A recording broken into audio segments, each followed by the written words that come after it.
वार्षिक परीक्षा की दृष्टि से विशिष्ट हिंदी का पिछले सत्र का पेपर हम सॉल्व करते हैं।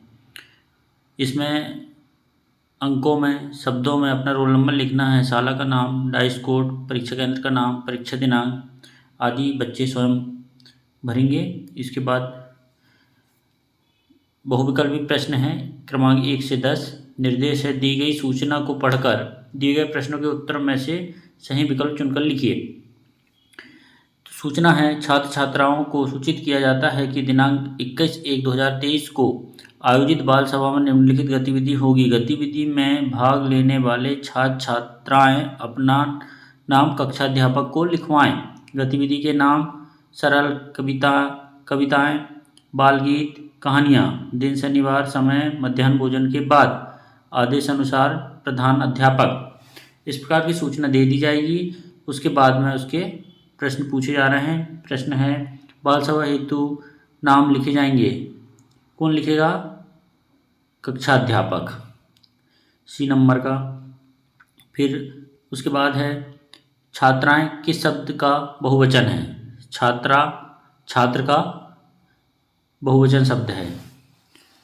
दी गई सूचना का संबंध किससे है? किससे है? डी, बाल सभा से। प्रधान अध्यापक शब्द का सही संधि विच्छेद कीजिए।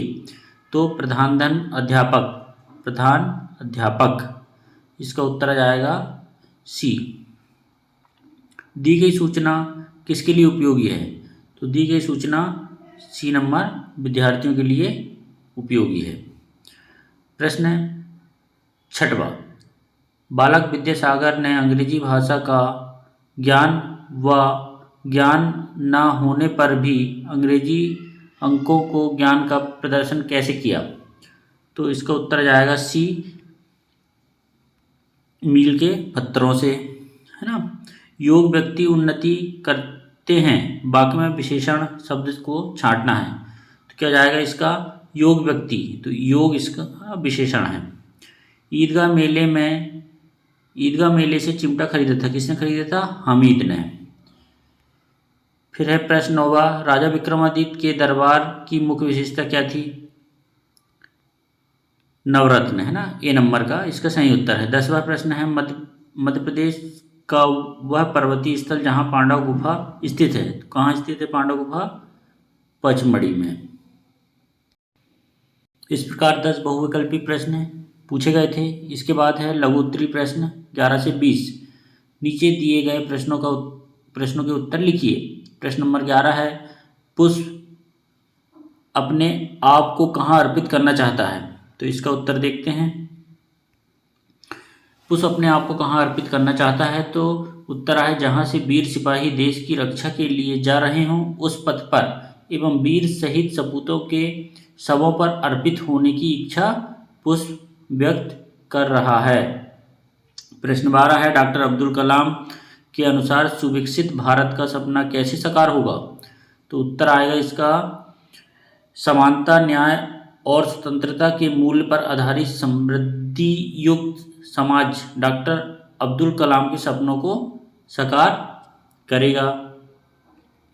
फिर प्रश्न नंबर 12 हमने कर लिए हैं। अब प्रश्न नंबर 13 आएगा निम्नलिखित अनेकार्थी शब्दों के दो अर्थ लिखना है। जैसे काल का मृत्यु, समय, पन्ना, पत्र, बरख, उत्तर का जवाब, हल। प्रश्न नंबर 14, रम्मो और कल्लो की पढ़ाई करने की इच्छा और तेज कैसे हो गई? तो रम्मो और कल्लो दोनों पढ़ना चाहती थी, इसलिए जब उन्हें बाबूजी के द्वारा पढ़ाई लिखाई में सहायता मिली तो रम्मो और कल्लो की पढ़ाई करने की इच्छा और तेज हो गई। प्रश्न 15 है हमें हमेशा अभ्यास क्यों करते रहना चाहिए? उत्तर हमें हमेशा अभ्यास करते रहना चाहिए क्योंकि निरंतर अभ्यास के द्वारा ही हम अपने लक्ष्यों तक पहुंच सकते हैं। ठीक है, प्रश्न 14 भी अपन ने कर लिए हैं, प्रश्न 15 भी। अब प्रश्न नंबर 16, निम्नलिखित वाक्यों को शुद्ध कीजिए। ए है नया जीवन हवा देती है, तो इसका उत्तर हो जाएगा हवा नया जीवन देती है। धरती पर होती है खेती, तो इसको सुधार के हम क्या लिख सकते हैं? धरती पर खेती होती है। देश को हमें कुछ सीखना चाहिए देना। तो देश को हमें कुछ देना सीखना चाहिए, ये उसका सही वाक्य हो जाएगा।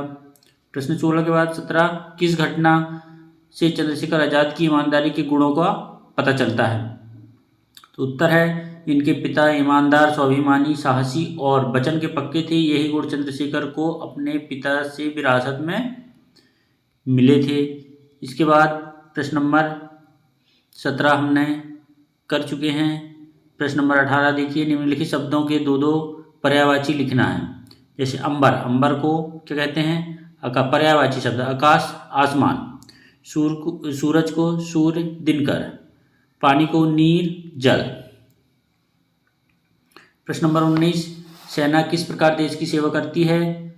बहुत ही आईएमपी प्रश्न है। सेना का काम देश व नागरिकों की रक्षा, उनके शत्रुओं पर प्रहार करना और शत्रुओं के प्रहारों को खदेड़ देना होता है। अलग अलग व्यवस्थाओं में सेना की जिम्मेदारी भी भिन्न भिन्न हो सकती है। प्रश्न नंबर 19 हमने कर चुके हैं। प्रश्न नंबर 20 है संस्कृत के शब्द। ये भी निम्नलिखित प्रश्नों के उत्तर संस्कृत में लिखना है। ये भी हिंदी का भाग है जो परीक्षा में पूछा जाता है। प्रश्नानाम एक वाक्येन उत्तराणि लिखत, मतलब प्रश्नों के उत्तर एक वाक्य में दीजिए। का श्यामवर्णा, तो काक श्यामवर्णा। का श्वेतवर्णा, तो हंस श्वेतवर्णा। सप्ताहे कति वासरा, सप्ताह में कितने दिन हैं? तो सप्त, सप्त वासरा। ठीक है। 20 के बाद फिर द्विवृत्तीय प्रश्न है। नीचे दिए गए प्रश्नों के उत्तर लिखना है। प्रश्न क्रमांक 21, शिवाजी के संपूर्ण जीवन चरित्र के बारे में अपने विचार लिखिए। तो उत्तर है, शिवाजी में साहस, वीरता, देश प्रेम की भावना। शिवाजी में साहस, वीरता और थोड़ा सा मिसप्रिंट हो गया है, वीरता और देश प्रेम की भावना कूट कूट कर भरी थी। शिवाजी युद्ध कला व अस्त्र शस्त्र में निपुण थे। वे एक स्वाभिमानी शासक थे। शिवाजी एक उज्जवल चरित्र के शासक थे। शिवाजी एक वीर योद्धा थे। प्रश्न नंबर 22 है, रानी टीला क्यों प्रसिद्ध है? ये बहुत ही आईएमपी प्रश्न है, बार बार परीक्षा में पूछा जाता है। तो रानी अवंतीबाई की चिता को जिस जगह अग्नि दी गई थी उसी जगह पर उनके साथियों द्वारा पत्थरों की एक टीला बनाया गया, जिसे रानी टीला के नाम से जाना जाता है। प्रश्न नंबर 23, डॉक्टर भीमराव अंबेडकर जी के जीवन की कौन सी घटना उनके पशुओं के प्रति प्रेम को प्रदर्शित करती है? ये भी आईएमपी प्रश्न है। एक बार उनका कुत्ता बीमार हो जाता है और बहुत इलाज के बाद भी उसे नहीं बचाया जा सका। उसके मरने की बात सुनकर डॉक्टर भीमराव अंबेडकर रोने लगते हैं, जैसे उनके परिवार के कोई सदस्य की मृत्यु हो गई है। यह घटना उनके पशु प्रेम को प्रदर्शित करती है। यदि पढ़ाने का तरीका अच्छा लगा तो प्लीज़ लाइक, सब्सक्राइब और शेयर करना ना भूलें।